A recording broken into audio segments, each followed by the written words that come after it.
Since I experienced a spiritual awakening, since then, when I realized that I don't need to be looking for how things are going to happen, how this is going to work out, and just be with the flow, just like the birds, just like the mountains, just like the waves on the ocean.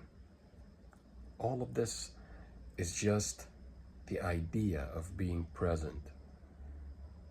My logical mind started to kick in and to be in a state of trying to look for the familiar. And I remembered what Dr. Joe Dispenza was talking about, the idea of surrendering to the unknown, surrendering to just knowing that you don't know. And you don't have to know. And this is something that most of us cannot even accept. A lot of us cannot accept that you have to surrender to the unknown. Because if it was known, it would be familiar.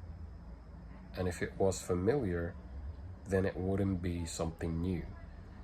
So you would be in the same experience again and again. In a way, not always, but this is what I got from what I experienced. Through stillness, all of a sudden, it dawned on me that, hey, you were doing too much. You were trying so hard. You were trying when this thing is just your birthright. So I remembered something about the great mystic Neville Goddard talking about the promise, or God revealing the truth to you. It's not based on your moral code, and I'm not telling you to not be morally correct or having ethics or anything like that. All I'm telling you is it's something that is a gift. God will reveal the truth to you, through you, by you. So when you know it, you actually really know it. And some of you guys, like, thank you a lot through the comments of the last video. It was amazing. These comments were amazing, a lot more than I expected. Like, you guys were telling me that, yeah, this is a spiritual awakening when you are realizing that you are one with everything. You are hearing the birds chirping, they are not rushing, and you are not rushing. You are becoming one with the one. You are becoming, like, you realize that you are a note in the symphony of creation. And a step further, you realize that you are the symphony itself and you are one with creation itself. So you are not separate from it.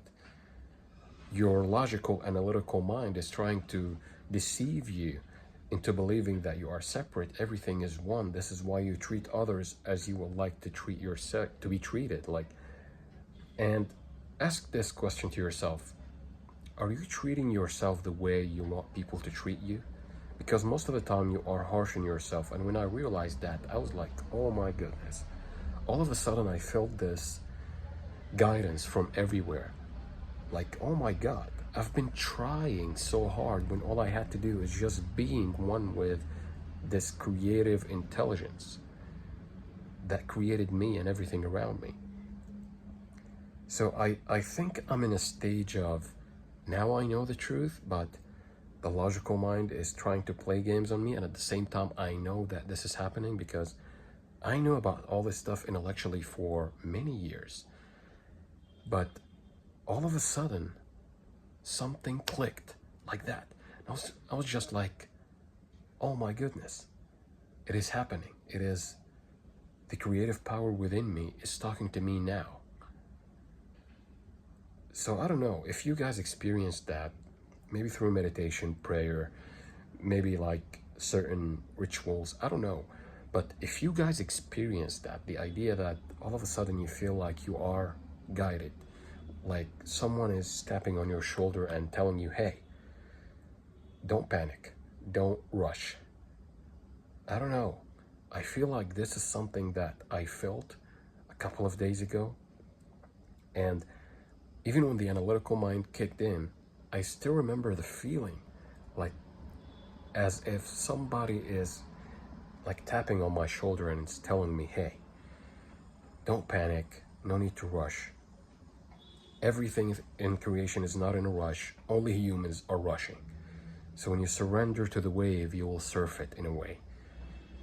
So yeah, this is what I'm on right now.